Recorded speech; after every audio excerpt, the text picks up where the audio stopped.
이야기는 많이 들어보셨을 겁니다. 또 에스더서도 읽어보셨을 겁니다. 에스더에는 읽다 보면 하나님, 예수님은 없겠죠. 이런 단어가 없습니다. 그런데 하나님을 표현한 단어가 하나도 없는데, 또 하나님의 말이 하나도 등장하지 않는데 성경에 들어와 있습니다. 이게 굉장히 특이한 일입니다. 그런데도 불구하고 어떻게 성경에 들어왔냐라고 할 때에 이 에스더를 읽다 보면 명시적으로 기록하지 않았지만 하나님의 역사하심이 기록되어 있는 것을 볼 수 있기 때문입니다. 이 에스더는 유대인들이 언제 읽었냐면 부림절이라는 절기에 에스더서를 함께 모여 예배하면서 낭독을 했습니다. 그럼 부림절이 어떤 날인지 아십니까? 부림절은 이 오늘 본문 읽은 본문에서도 나오지만 이 이스라엘 백성들이 이 포로로 잡혀간 이후에 다 같이 몰살을 당할 뻔한 이 순간에서 이 에스더가 왕께 고하고 이 하만의 일들이 드러나게 되므로 구원을 받았다라는 절기로서 지키는 날입니다. 그래서 부림절의 뜻은 부르라는 단어에서 볼 수가 있는데, 부르라는 것은 제비를 뽑다라는 의미입니다. 이는 이 페르시아의 2인자였던 이 하만이 유대인을 죽이고자 할 때 그날에 제비를 뽑은 데서 기원한 말입니다. 여러분, 페르시아는 당시에 많은 민족들을 정복하고 민족들을 흡수하고 지배했습니다. 그런데 하만은 그 중에서도 유대인들만 모두 다 죽이려고 했습니다. 페르시아의 정책은 그 민족들을 보존하고 민족들 하나에 통합해서 다민족 국가로 이루어가고자 하는 정책이 있는 시기였음에도 불구하고 유대인들은 모두 죽이려 했던 것이죠. 그것은 하나님께서 포로로 잡혀간 이들을 잊지 않으시고 기억하셔서 이러한 하만의 계략으로부터 하나님의 백성을 아예 멸절하고자 하는 이 영적 세계 안에서 사탄의 괴계로부터 하나님의 구원하심을 보여주기 위한 사건이었고, 또 구원하신 하나님의 드러나게 한 사건이라는 것입니다. 그래서 이러한 모든 내용과 과정을 기록한 책이 바로 오늘 이 에스더입니다. 그래서 에스더서에 보면 마지막에 이 부림절의 기원을 하나님께서 명시적으로 명령하는 것처럼 이렇게 기록되어 있습니다. 9장 26절부터 28절 말씀입니다. 제가 한번 읽어보겠습니다. 무리가 부르의 이름을 따라 이 두 날을 부림이라 하고, 유다인이 이 글의 모든 말과 이 일에 보고 당한 것으로 말미암아 뜻을 정하고 자기들과 자손과 자기들과 화합한 자들이 해마다 그 기록하고 정해 놓은 때 이 두 날을 이어서 지켜 패하지 아니하기로 작정하고, 각 지방 각 집에서 대대로 이 두 날을 기념하여 지키되, 이 부림일은 유다인 중에서 패하지 않게 하고 그들의 후손들이 계속해서 기념하게 하였더라. 이렇게 기록되어 있습니다. 즉 이때에 기념하면서 지키라라고 하였고, 이것이 유대인의 절기로서 이 에스더를 읽으면서 하나님이 우리를 구원하셨다라는 절기로서 지내게 되었던 것입니다. 그런데 하나님께서 어떻게 이 하나님의 사람들을, 포로로 잡혀간 사람들을 예비하시고 구원하셨을까요? 오늘 본문에서 중요한 단어가 나옵니다. 그것이 때입니다. 14절 말씀 우리 함께 한번 보겠습니다. 14절입니다. 시작. 이때에 내가 만일 잠잠하여 말이 없으면 유다인은 다른 데로 말미암아 노임과 구원을 얻으려니와 너와 내 아버지 집은 멸망하리라. 내가 왕후의 자리를 얻은 것이 이 때를 위함이 아닌지 누가 알겠느냐 하니.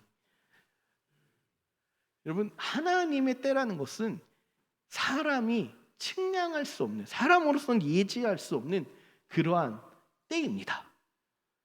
그 시간이라고 표현할 수 있겠죠. 그래서 우리가 하나님, 지금 저에게 이런 도움이 필요합니다, 지금 당장 저에게 이걸 도와주십시오라고 기도할 때에 하나님이 침묵하시는 것 같을 때가 있습니다. 물론 수많은 기도 중에서 하나님의 음성이 과연 들리는가라는 것은 또 여러 가지 다른 이유가 있겠지만, 내가 생각한 때와 하나님이 생각한 때가 다르기 때문입니다. 오늘 본문에서 모르드게가 에스더, 왕비가 된 에스더를 설득한 이 말이 바로 때에 대한 내용입니다. 너가 왕비가 되고 이 자리에 앉게 된 것은 하나님이 이러한 때를 예비하신 것이 아니냐라는 말로 이렇게 설득을 하고 있다는 것이죠. 여러분, 에스더 왕비는 다 아시듯이 모르드게의 삼촌의 딸이었으나 에스더의 부모가 일찍 죽게 됨으로써 모르드게가 딸로 삼아서 딸처럼 키운 사람입니다. 모르드게는 베냐민 지파의 사람으로 사울왕의 후손이죠. 이들은 지금 바벨론 포로로 잡혀와 있었던 것입니다. 포로로 잡혀왔지만 에스더는 많은 민족과 사람들 중에서 선택된 왕비가 된 것입니다. 여러분, 왕비가 되었다는 것은 당시에 기본적으로 외모가 출중했다는 것입니다. 왕비를 선택할 때 외모를 보지 않겠죠. 그래서 당대에서 가장 아름답다라고 하는 사람을 선택했죠. 그리고 아름답기만 하면 되겠습니까? 왕비가 되기 위해서는 일단 학식이 있어야 되겠죠. 좀 똑똑해야 합니다. 그리고 그냥 아름답고 똑똑하기만 하면서 되는 게 아니라 왕으로서의 품격을 지녀야 돼야 된다는 거죠. 왕비로서의 품격을 지녀야 된다는 것이죠. 이 모든 것에서 뛰어났기 때문에 그 많은 사람들 중에서 선택받았던 것입니다.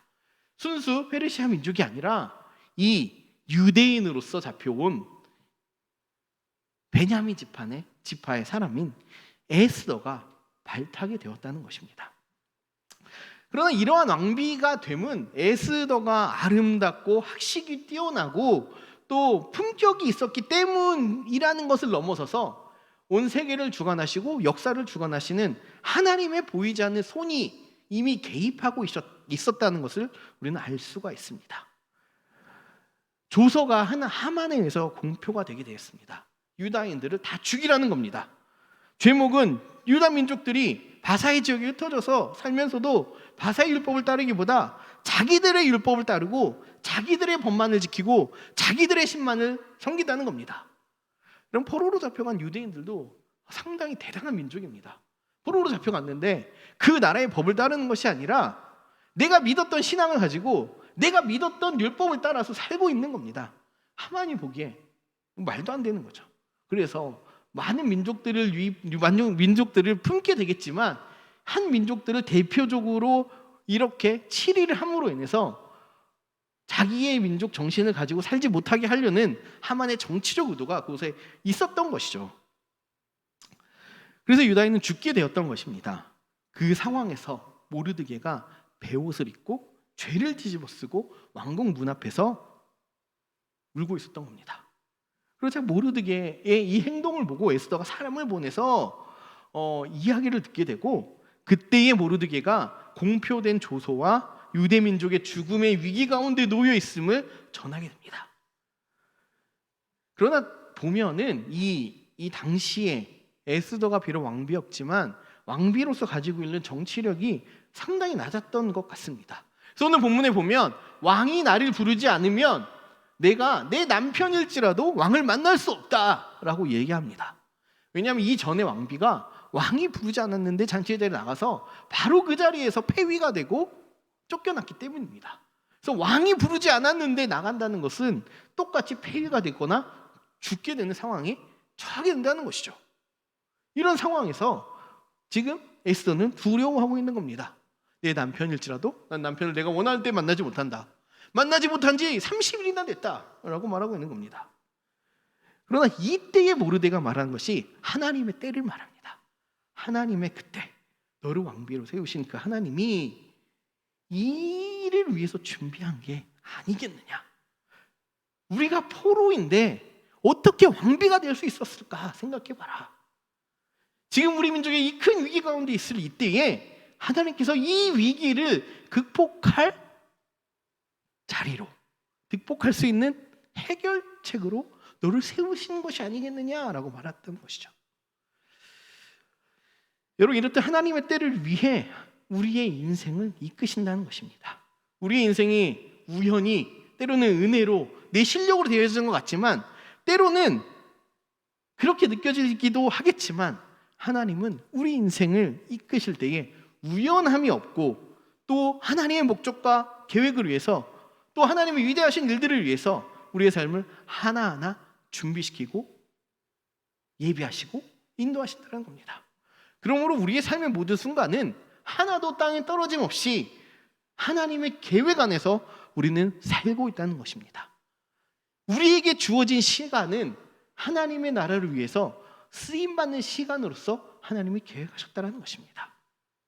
그러나 우리는 그 하나님의 때와 하나님이 예비하시는 것을 알 수가 없습니다. 점쟁이라도 알 수가 없습니다. 제가 아무리 알려고 기도를 해도 알 수가 없습니다. 여러분, 수능이 지난주 목요일 날 치렀는데 제가 기억을 예전으로 돌려서 한 20년 가까이 됐죠. 네, 20년이 넘었네요. 저도 나이가 많아서. 그때에 수능이 끝나고 가장 바라고 원했던 게 무엇이었냐면, 내가 이렇게 수능을 치렀는데 나는 어느 대학을 가게 되는지 누군가 나에게 알려줬으면 좋겠다라는 겁니다. 그렇죠? 수능을 딱 쳤는데 그 다음날 기도하는데, 너는 서울에 있는 어느 대 갈 거야 라고 하나님 말씀해 주시면 저는 딱 거기만 준비하면 되지 않습니까? 그런데 그렇지 않기 때문에 뭐 이렇게 여러 학교를 배회해야 되고 여러 가지 지망을 넣어야 되고 또 내 점수가 어느 정도 될까 예측해야 되고, 그렇게 힘든 시간을 살게 되는 것이죠. 근데 우리의 삶이 전체가 다 그렇다는 겁니다. 우리는 우리의 미래를 한 치 앞도 알 수가 없습니다. 그럼 어떻게 할까요? 주님께서 오늘 주신 일들, 그 시간들, 이 상황들에 대해서 우리가 충성되게 최선을 다해서 하나님이 지금 내가 하는 일들을 통해서 무언가 큰일을 하고 계시다라는 것을 기억하면서 살아가야 된다는 것입니다. 그래서 우리의 삶이 낭비되는 시간, 쓸모없는 시간, 실패된 시간, 날들은 없다라는 것이죠. 그 모든 삶의 경험들은 언젠가 주님께서 어떠한 모양으로도 쓰신다라는 것입니다. 그리고 또 한 가지는 왕비인 에스더가 기도를 요청했다는 것입니다. 우리 16절 말씀 한번 읽어보겠습니다. 16절입니다. 시작. 당신은 가서 수산에 있는 유다인을 다 모으고 나를 위하여 금식하되 밤낮 3일을 먹지도 말고 마시지도 마소서. 나도 나의 시녀와 더불어 이렇게 금식한 후에 규례를 어기고 왕에게 나아가리니 죽으면 죽으리이다 하니라. 아멘. 무엇을 요청합니까?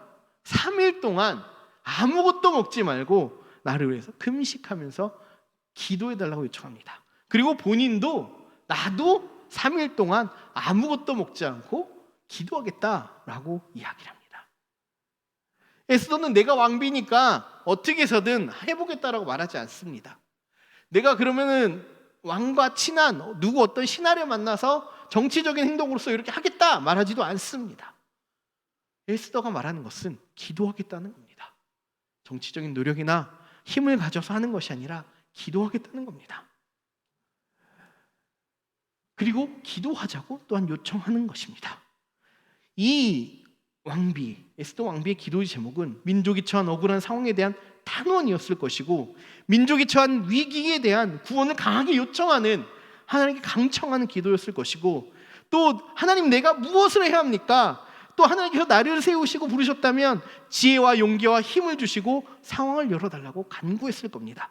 그리고 무엇보다도 하나님을 향한, 하나님의 구원을 향한 굳건한 믿음과 신뢰를 주셔서 이 위기 상황, 두렵고 떨린 이 상황을 이기고 나가게 해달라고 간구했을 겁니다. 여러분, 그리스도인의 힘은 어디서 나옵니까? 말씀 읽는 지혜에서 나옵니까?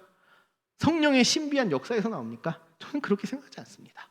그리스도인의 능력과 힘과 권세는 바로 기도에서 나옵니다. 기도라는 것은 내가 해야 되는 일들을 하나님께 위탁함으로 나의 일이 아니라 하나님이 되도록 하는 것이 기도입니다. 제 아들이 초등학생입니다. 초등학교 3학년인데 무거운 거를 들을 때 자기가 들 수 있으면 자기가 듭니다. 드는 거 되게 좋아합니다. 유라, 이거 좀 들어주겠니? 그러면은 내가 할 수 있어! 이러고 막 듭니다. 그럼 라온이가 옆에서 어떻게 하냐면 나도 힘이 세고 같이 듭니다. 그럼 제가 되게 기뻐하죠. 근데 들다가 이건 안 되겠어. 아빠가 해줘. 라고 딱 얘기를 합니다. 그럼 이건 유리가 해야 되는 일인 것 같지만 유리가 부탁하는 순간 이제는 나의 일이 되는 거죠. 아빠의 일이 되는 겁니다. 그것처럼 우리가 하나님께 기도한다는 것은 내가 해결해야 되고 내가 이것을 넘어가야 된다라고 생각하지만, 하나님 도와주십시오. 내가 능력 없습니다. 내가 부족합니다. 연약합니다. 어떻게 될지 모르겠습니다.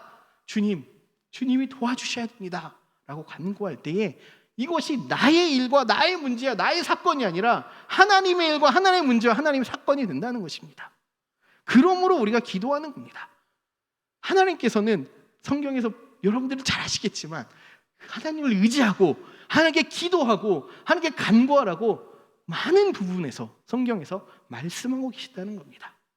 그러므로 우리가 하나님께 기도할 때에, 전심으로 간구할 때에 우리의 기도를 들으시고 하나님의 일들을 해나가신다는 것입니다.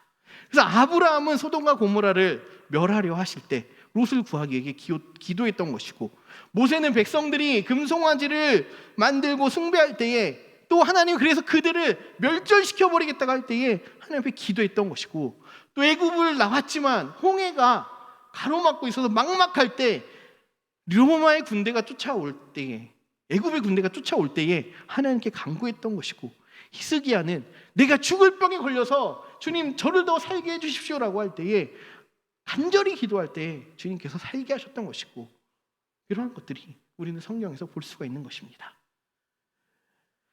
그러면 중요한 것은 기도해야 된다는 것입니다. 모여서 기도하고 개인적으로 기도하고 교회에서 기도하고 기도의 자리 있을 때마다 모여서 이렇게 기도할 때에 우리는 이 기도를 통해서 우리의 문제가 해결되는 것이 아니라 하나님께 위탁돼서 하나님이 하실 일들을 우리가 보게 된다는 것입니다. 그러므로 기도는 함께하는 것입니다. 함께 간구하고 요청하고 부탁하고, 또 그런 사람이 없다면 목사님 저를 위해서 기도해 주십시오, 전도사님 저를 위해서 기도해 주십시오, 그리고 말하기 꺼려지면 메시지라도 보내서 기도 부탁합니다 라고 할 때에, 함께 기도할 때에 모르드게의 요청에서 유다인들이 다 기도했던 것처럼 그 하나님의 역사가 시작된다는 것입니다. 그리고 나서 마지막으로 에스더는 담대함으로 왕에게 나아갑니다. 그 나아감으로 역사가 나타났던 것입니다. 기도하는 것으로 끝난 게 아닙니다. 에스더가 기도만 해서 하나님 해주십시오라고 하고 끝난 게 아닙니다. 기도한 이후에 왕에게 나아갑니다. 목숨을 걸고 나아갑니다. 금규를 내려 죽이기를 바라면서 죽으면 죽으리다 하는 마음으로 나아간 것입니다. 그 결과가 하만의 계략이 무너지고 유다인들을 구원하는 역사가 나타났다는 것입니다. 여러분, 우리가 기도의 자리에 앉아서 기도만 하면 됩니다 라고 하는 것은 거짓말입니다.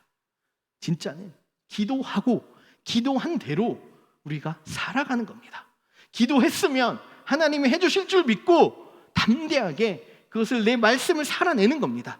그러할 때에 기도가 삶의 역사가 되어서 하나님의 일들이 우리의 삶 가운데, 세상 가운데 펼쳐지게 된다는 것입니다.